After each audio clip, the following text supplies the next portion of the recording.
everyone, my name is Rebecca and today we're going to be going over how does an internal user manage a public event request form, especially a public event request form that has items that you may want to turn into a rental request, to send them an invoice for that use, or just to approve the ability for your facility to be utilized for outside users.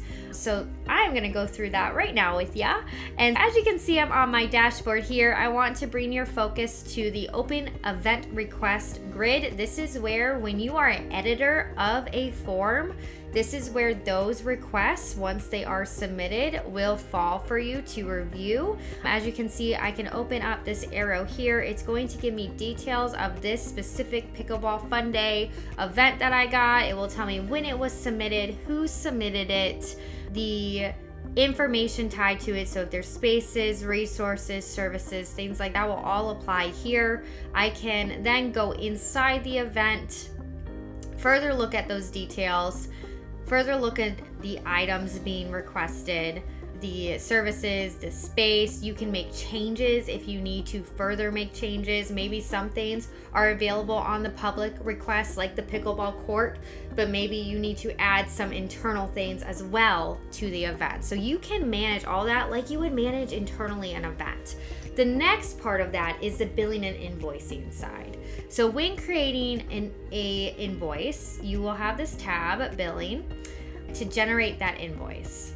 And then I can go ahead and choose my contact here, Becca Noel. I'm gonna go ahead and hit save. You do also have the option to create a new contact, add their email, add their name, all there. And then you do also have the option for it for all occurrences or just in one occurrence. In this instant, we only have the one occurrence. And then this right here is where you'll have the customer information, where you can edit that and change that at any time. In the invoice, because now we're out of the event, we're actually creating that invoice detail here. So you'll see what location it's tied to. You will see the event it's tied to here on the left-hand side. You will also see the space, pickleball court, does have listed a price. It has all that information already added for it. And the reason that is because built into my account, in the settings of my pickleball court space, I have it marked as a billable item.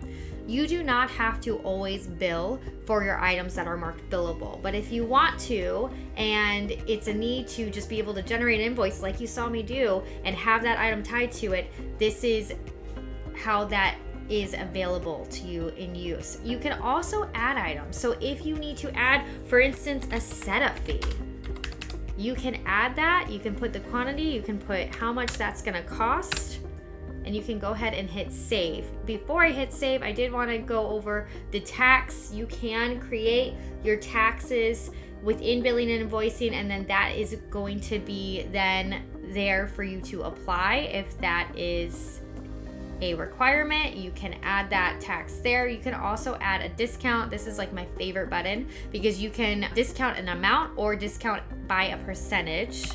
So I can go ahead and put 15% here. And then now scrolling down a little bit here, I can go to due days or due date for when the payment is due. I'm gonna choose due days, and I'm gonna require this on Friday the 26th.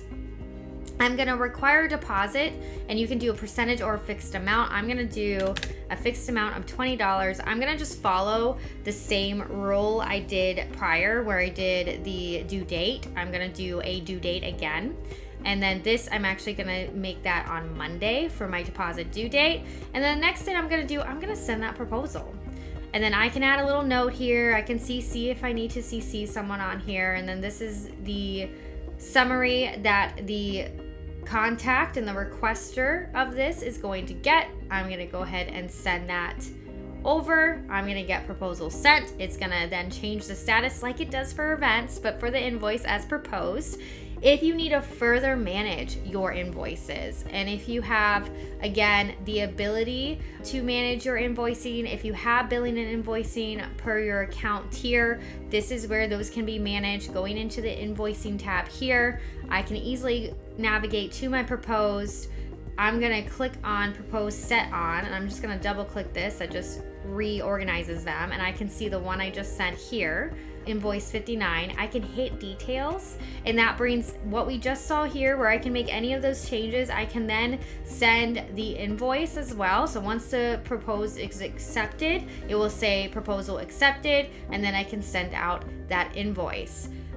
And then also with the event details, right under that, you have the hyperlink to the event. So you can always go to the event here. If your internal process is then to, once the proposal is submitted or accepted, to submit the event for approval, if that's part of your internal process, or if it's to submit the event, approve it, and then send the invoice, whatever your internal practice is, this kind of helps manage that as well. And as a form manager, it is your responsibility to manage where that event is in those steps. So again, if you aren't proposing, if you don't need to send that proposal or that invoice, you can then go ahead and submit the event to go through that internal process. If there's items that has to go to a specific sub-admin first, or if you don't have a particular approval process where it doesn't have to go to an approval area, and that can be easily checked again under the occurrence tab here, where you can see if it belongs to an approval area. Since it does not, as the manager of the form, I can go ahead and approve this. So those are the processes. There's many routes to get where we got here on best practices on how to manage your event based on the information that's going into that event request. If you're billing the item, if you're just approving the request for usage but not billing it, you have the option to do either of those. I hope you found this helpful, and have a wonderful day.